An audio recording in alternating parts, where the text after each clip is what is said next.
बिस्मिल्लाहिर्रहमानिर्रहीम। आज हम पढ़ेंगे कोलोमेट्री के बारे में। पहले हमने जिक्र किया था इलेक्ट्रोग्रेविमेट्री का। इलेक्ट्रोग्रेविमेट्री और कोलोमेट्री में एक चीज़ कॉमन होती है कि ये दोनों जो है वो एनालाइट की कंसंट्रेशन मालूम करने के लिए इस्तेमाल होती हैं, लेकिन इनका जो बेसिक मेथड होता है ना वो डिफरेंट होता है। तो चेक कर लेते हैं कोलोमेट्री का method. An electrochemical method based on measurement of electricity, यानी कि जो कोलोमेट्री है ये बेस करती है इलेक्ट्रिसिटी के ऊपर। Needed to convert the analyte quantitatively to different oxidation state. तो यह जो रिएक्शन होता है ना एनालाइट का, तो इसमें बेसिकली ये होता है कि ये जो एनालाइट है ये एक ऑक्सीडेशन से दूसरी ऑक्सीडेशन स्टेट में कन्वर्ट हो जाता है। फॉर एग्जांपल अगर हम Fe2+ की कंसंट्रेशन मालूम करना चाहते हैं तो जब इलेक्ट्रोड के ऊपर रिएक्शन होगा तो ये जो एनालाइट है एक ऑक्सीडेशन स्टेट से दूसरी ऑक्सीडेशन स्टेट में कन्वर्ट हो जाएगा। तो ये जो एनालाइट की कंसंट्रेशन है ये डायरेक्टली प्रोपोर्शनल होती है इलेक्ट्रिसिटी के ऊपर।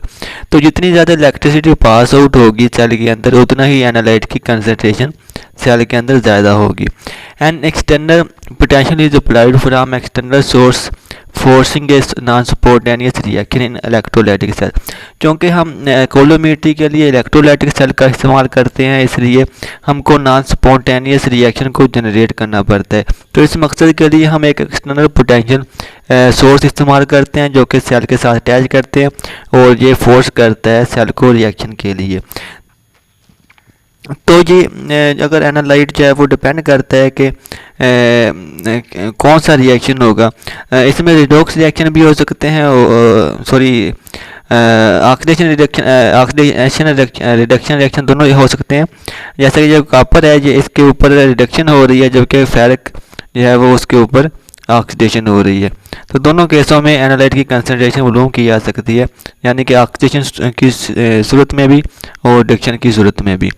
तो आगे है units for quantity of electricity. तो अब चेक कर लेते हैं कि जो इलेक्ट्रिसिटी हम मेजर करते हैं उसको किस फॉर्म के अंदर किस यूनिट के अंदर मालूम करते हैं। तो इसका जो चार्ज का यूनिट होता है ना कोलम, उसके ज़रिए हम इलेक्ट्रिसिटी को मेजर करते हैं। The quantity of electricity or charge is measured in units of kolam.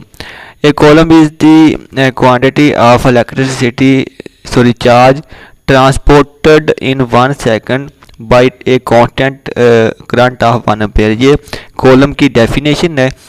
तो जो कोलोमेट्री है इसका जो मेन पार्ट है मैं आगे डिस्कस करूंगा, लेकिन इसकी जो जनरल फॉर्म है उसके बारे में थोड़ी सी डिस्कशन कर लेते हैं। ये इस्तेमाल होती है चार्ज की मेजरमेंट के लिए।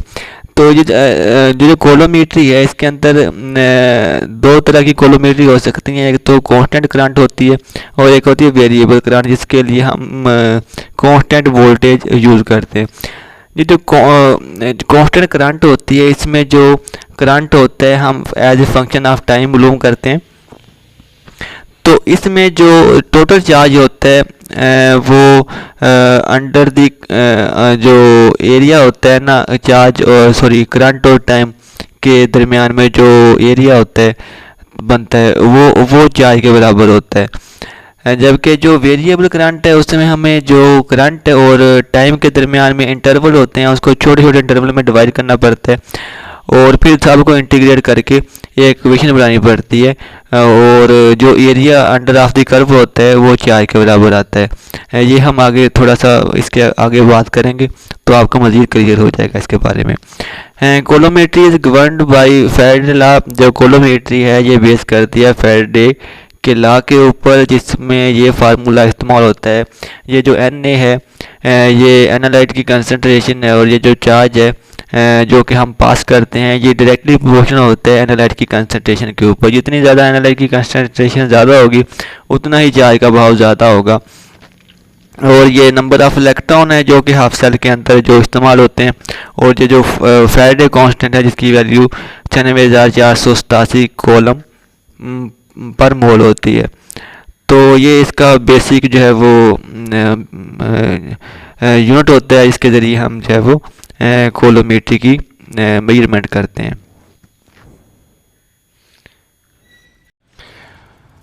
आगे टाइप्स ऑफ कोलोमेट्री। कोलोमीटरी। जो कोलोमीटरी की टाइप्स हैं वो है कंट्रोल पोटेंशियल कोलोमीटरी और कंट्रोल करंट कोलोमीटरी, जबकि हम सिर्फ कंट्रोल पोटेंशियल कोलोमीटरी की आज बात करेंगे।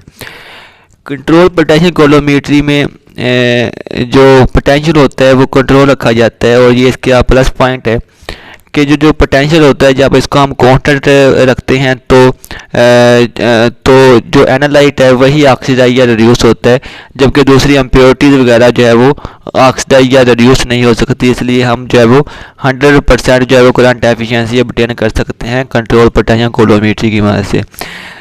तो इसमें ये थ्योरी की बात कर लेते हैं। The working electrode will be kept at constant potential that analyte quantitative reduction or oxidation occur without simultaneously reducing or oxidizing other species in the solution। यानी कि जो दूसरी स्पीशीज होती हैं वो ऑक्सीडाइज या रिड्यूस नहीं होती, सिर्फ एनालाइट जो है वो रिएक्ट करता है। तो फॉर एग्जांपल अगर कॉपर जो है वो उसको रिड्यूस करना है हमने, तो उसके लिए 0.34 वोल्ट दरकार होते हैं। तो हम जो है वो जो इलेक्ट्रोलाइटिक सेल है उसके जो वोल्टेज हैं वो 0.3 वोल्ट रख देंगे, सिर्फ 3-4 वोल्ट रख देंगे। तो इसके ऊपर जो है वो सिर्फ कॉपर ही रिड्यूस होगा, दूसरे एलिमेंट अगर सेल के अंदर प्रेजेंट होंगे वो रिड्यूस नहीं होंगे। तो ये इसका इम्पोर्टेंट पॉइंट है और ये इसकी इम्पोर्टेंट एप्लीकेशन है। The current flowing through the cell is proportional to analyte concentration. जी हमने पहले बात कर ली है कि एनालाइट की कंसंट्रेशन के चार्ज डायरेक्टली प्रोपोर्शनल होता है। As the reactant consume the current decrease, जैसे जैसे रिएक्टेंट कंज्यूम होता जाता है तो करंट में डिक्रीजमेंट आना स्टार्ट हो जाती है। When the reaction is complete the current is negligible. तो इसको एक कर्व की सूरत में यहाँ पे मैंने दिखाया है। शुरू में जो करंट है वो ज़्यादा है तो आस्ता आस्ता डिक्रीज करता है टाइम के साथ। तो इसको अगर हमने लेबोरेटरी में तैयार करना ये प्रोसीजर करना हो तो इसको हम छोटे छोटे इंटरवल में डिवाइड कर लेते हैं और उसके बाद सबको इंटीग्रेट कर लेते हैं। तो इसमें गलती के भी चांसेस होते हैं, क्योंकि एक इंटरवल में भी अगर टाइम में गलती हो जाए या करंट की मेजरमेंट में गलती हो जाए तो ये जो पूरा प्रोसीजर है हमारा गलत हो सकता है। तो इसके लिए बहुत तवज्जो की ज़रूरत होती है। तो अगर मॉडर्न इंस्ट्रूमेंट को इस्तेमाल किया जाए कोलोमीटरी के लिए, उसमें एक इंटीग्रेटर या पोटेंशियो स्टेट इस्तेमाल होता है, तो उसकी मदद से जो है वो आसानी से हमको जो है वो करंट टाइम कर्व मिल जाती है, इतनी मुश्किल नहीं पेश आती। तो electronic integrator is used to measure electronic current. Electronic integrator इस्तेमाल होता है जो कि इलेक्ट्रॉनिक करंट को मेजर करने के लिए इस्तेमाल होता है। This technique can be applied to a system that yield deposit with poor physical property or that yield no solid product at all।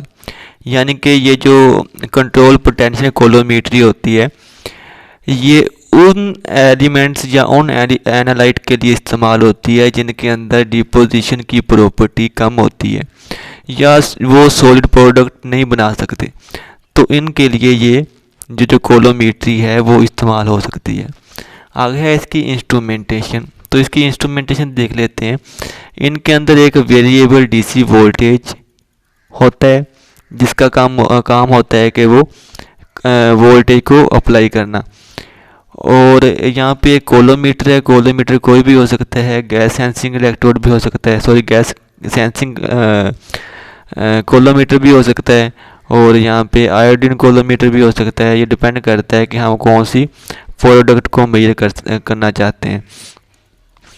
तो यहाँ पे 3 तरह के इलेक्ट्रोड होते हैं, रेफरेंस, वर्किंग और ऑक्सिलरी इलेक्ट्रोड, जिसको काउंटर इलेक्ट्रोड भी कहते हैं, वर्किंग को जनरेटर इलेक्ट्रोड भी कहते हैं। और यहाँ पे एक रेफरेंस इलेक्ट्रोड होता है जिसका फंक्शन ये होता है कि इसने सिर्फ सेल के वोल्टेज को मेजर करना होता है, उसको बैलेंस में रखने के लिए यहाँ पे फीडबैक सिग्नल को जनरेट करना होता है। तो वर्किंग इलेक्ट्रोड के ऊपर जो है वो रिएक्शन होता है एनालाइट का, और यहाँ पे एक potential sensing and control device होता है जिसको पोटेंशियो स्टेट कहते हैं। ये करंट को मेजर करता है और उसको कंट्रोल करता है।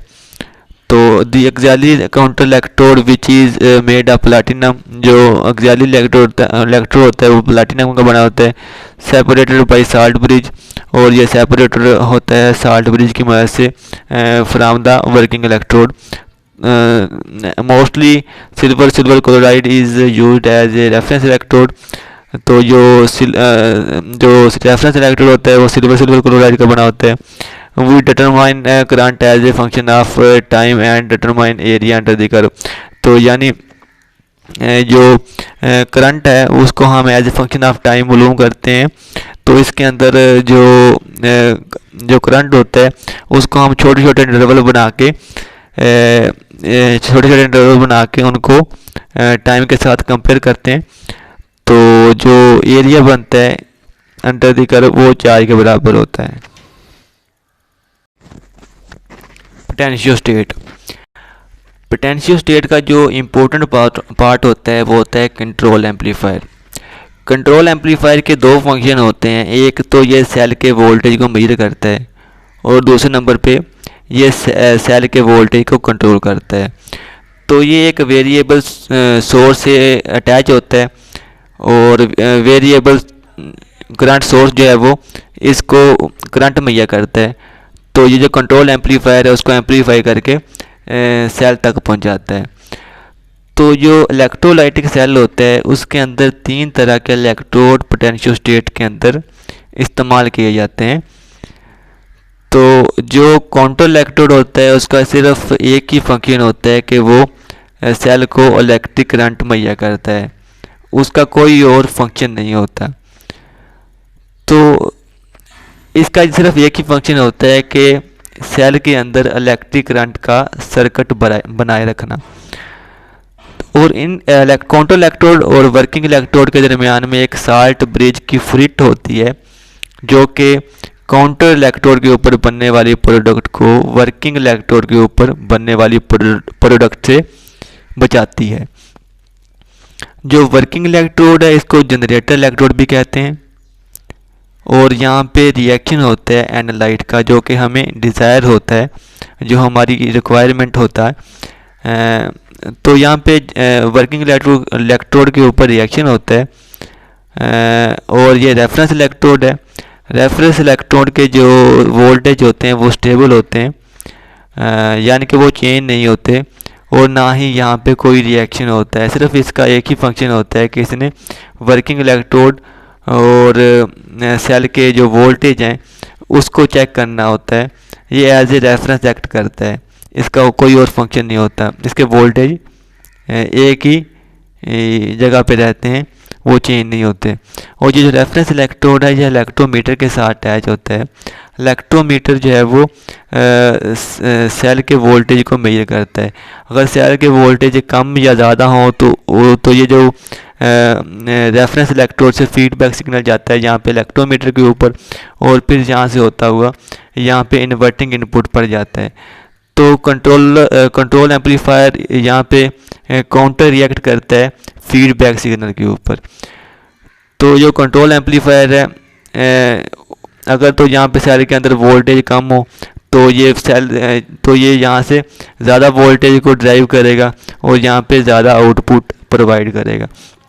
अगर तो सेल के वोल्टेज यहाँ पे सेल के अंदर ज़्यादा हो गए हैं तो ये यहाँ से सेल के वोल्टेज को कम कर देगा और इस तरह ये काउंटर रिएक्ट करता है कंट्रोल एम्पलीफायर। तो सेल के वोल्टेज को मेजर भी करता है और उसको कंट्रोल भी करता है। तो यहाँ पे एक रेजिस्टेंस है RM, इसका फंक्शन ये होता है कि ये करंट को वोल्टेज के अंदर कन्वर्ट करता है। तो यहाँ से जब वर्किंग इलेक्ट्रोड में से करंट यहाँ से गुजरेगा तो यहाँ पे वोल्टेज डिफरेंस क्रिएट होगा, तो यहाँ पे वोल्टेज बन जाएंगे। तो इस तरह जो RM रेजिस्टेंस है इसका एक फंक्शन होता है कि ये करंट को वोल्टेज में कन्वर्ट करती है। तो यहाँ पे हम एक सर्किट बना के करंट को मेजर कर सकते हैं।